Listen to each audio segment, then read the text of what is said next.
Alright, so in the previous video I took my scanned 3 images and broke them into 3 separate files, and now we're going to talk about how we're going to use the selection tools to select the 3 individual pieces of the ripped photos and combine them back into one whole photo.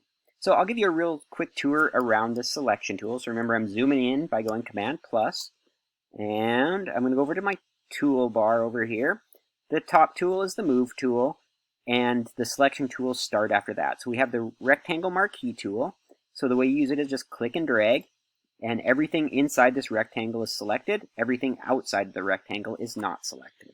So Command, and I'm going to deselect it by going Command D or Select Deselect, just to get rid of it, because I just want to show you these tools real quick. The elliptical marquee tool makes round selections like this, right? So the selection is inside the circle, and everything outside is not selected.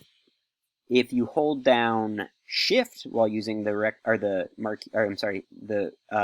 circular marquee tool, you'll see that it makes a perfect circle. So to make a perfect circle, you're going to hold down Shift when you click and drag. That'll make a perfect circle. Then we're going to get into the lasso tools. So the lasso tools are, I'm sure you guys can imagine, I'm just clicking and dragging around this piece right here.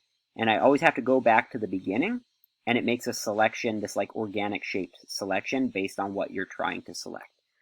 That can be kind of useful sometimes.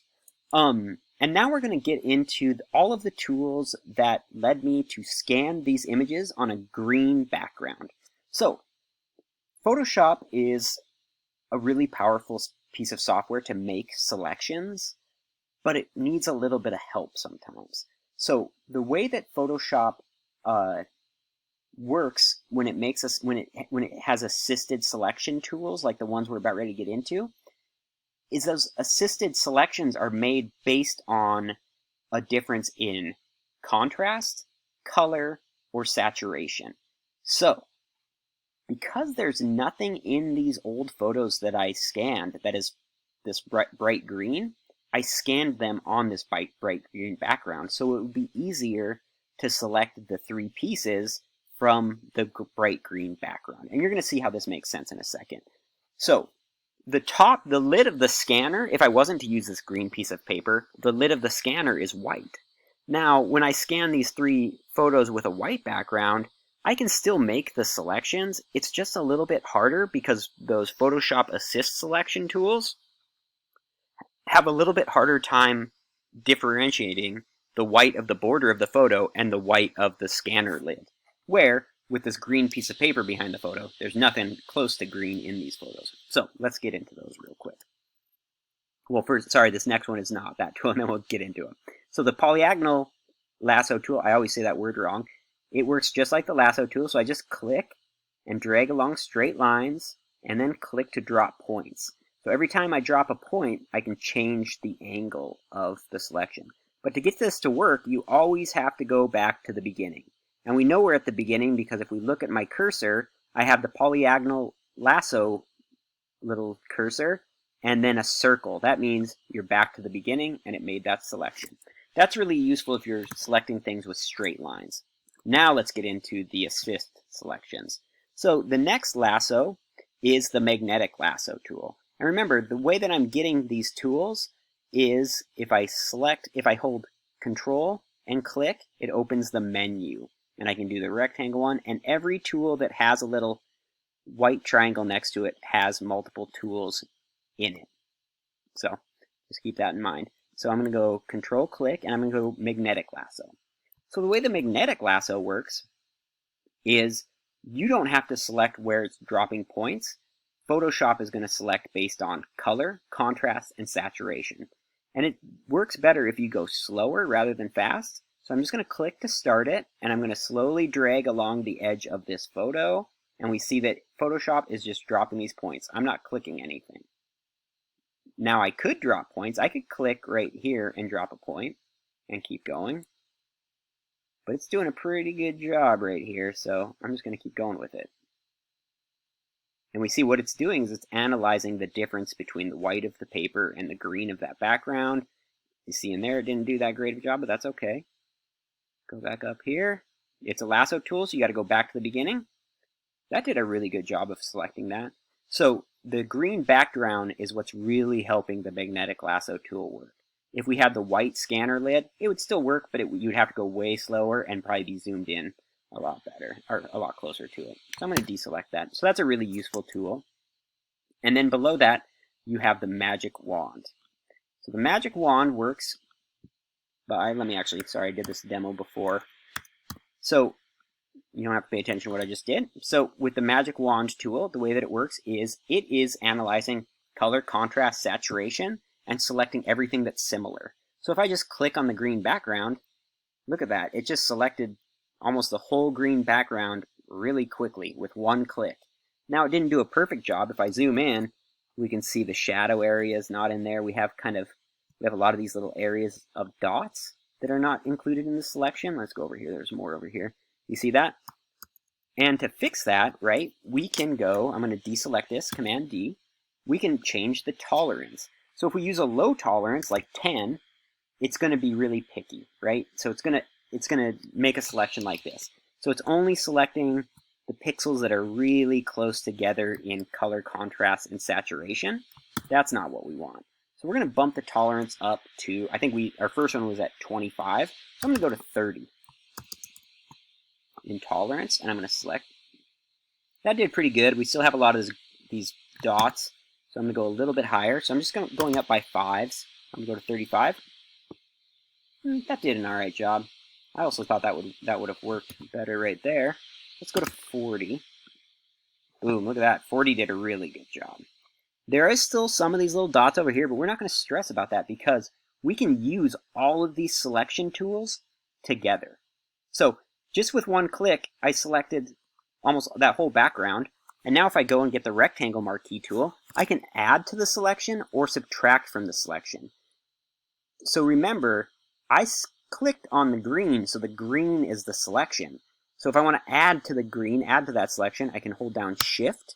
If I hold down Shift, my cursor turns to a plus, and I can just add in those. I could also just go to the original lasso tool and just add into those by holding down Shift. Now, if I made a selection like that and was like, oh, that shouldn't be in there, I can subtract it by hitting Option. I'm holding Option down, and I am going to remove that. So if I wanted to add, I hold down Shift. If I want to subtract, I hold down Option. And that's with all of these tools. That's how that works. Okay, but now I kind of want to talk about the elephant in the room here. With this, the way that I just made this selection, that's great and all, but because I have the marching ants around the outside perimeter of the image, I know that I don't have my 3 pieces selected. I have the background selected. I need to move the 3 pieces, not the background. So, the way that I would do it is I would select the background because it's this green color. It's really uniform. It was really easy to select with one click and clean up a little bit.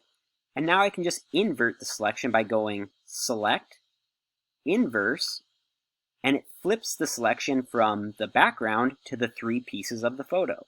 So now I have the 3 pieces of the photo selected, and there's a little bit of weird stuff down here. Not a big deal. So now my selection is these 3 separate pieces. Now I want to go through and I want to clean up the selection a little bit because we see, right, we're going to move these pieces back together. We don't want this like white frayed paper to be part of the photo, right? We want this guy's head to bump up to his head up here. We want this boy's face to meet back up. We don't want this frayed white paper in there. So I'm going to have to remove this white paper from the background, and I'm going to actually just use the lasso tool to do this. You're going to find, I just want you to experiment with these tools and figure which ones you like the best. So I am going to subtract this from the selection by hitting Option and slowly doing a little bit of cleanup work around the fringe paper here. You don't have to do a perfect job, but when you're in areas like this little boy's face, like areas where, especially like faces, that are going to match up from 2 pieces, you do want to be pretty good with it, because we're going to be able to clean up the tear a little bit, but we don't want to have to reconstruct this kid's face from nothing. So, let's go like that. That was the first time I've ever said reconstruct this kid's face from nothing. What a weird thing to say. Alright. So I'm just going to keep going. Notice I'm not doing a perfect job, but I'm doing an alright job. That's all I ask for in this. I'm going to maybe fix this a little bit. So once again, I'm just subtracting from the selection by holding down Option and cruising around these little jagged tears here. In areas like this dark bush back here, you can be less perfect. You can be less refined with it because it's going to be easier to kind of blend and fake. And I want to make sure that these two pieces, the bottom piece and the top piece, are really separated here. So I'm actually going to get that guy in there, and I'm going to make sure to now trace the bottom here to make sure that they're separated, because they were overlapped a little bit when I did the scanning. All right, that looks pretty good to me. It's not perfect, but it'll work. So I'm going to pause the video, and then I'll be back once I have the selection perfect. Okay, I'm back. I have a pretty good selection. There's some things that I'm going to change really quick. I'm going to add this little piece back in because it's this guy's head, and I want to make sure that it's pretty clean. But that's okay right there. That's pretty good. Maybe fix this little area. The thing that I want you to take away from this is you can use all the selection tools in combination. So if we go down here at the bottom, we're going to see that the shadow that this photo is casting when it was scanned is kind of creating this not square edge, and we want to get rid of that. So I'm going to actually use the polygonal lasso tool to get rid of it and make my line of my photo really straight. So I'm just going to click, drag along the whole bottom of this photo, click again. Because since the bottom of the photo is a straight line, this is the perfect tool to use. Ooh. So once I do that, it cleans up that edge nice and good. Let's see, do it right here. Same thing. I want to subtract from the selection. I know I always get confused if I'm subtracting or adding to a selection. So don't worry if you're getting confused like that too. It happens. And I mean, all you have to really do is like do it wrong here. So let's go the lasso tool. Let's say, well, I thought I was subtracting. Oh, I don't want to do that. Remember, you can always go to the history and jump back to the next step. Okay? So you can always jump back in a step. So if I accidentally screw up my selection, I can go back and I'll be right where I need to be. Okay, so now that I have this selection made, this thing is perfect. I have the 3 pieces selected perfectly. So, and I did it by using the lasso tool and the magic wand mainly.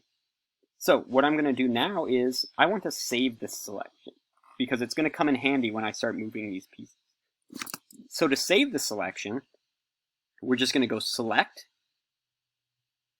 Save Selection, and I'm just going to call it, whatever, Pieces, and I'm just going to hit OK.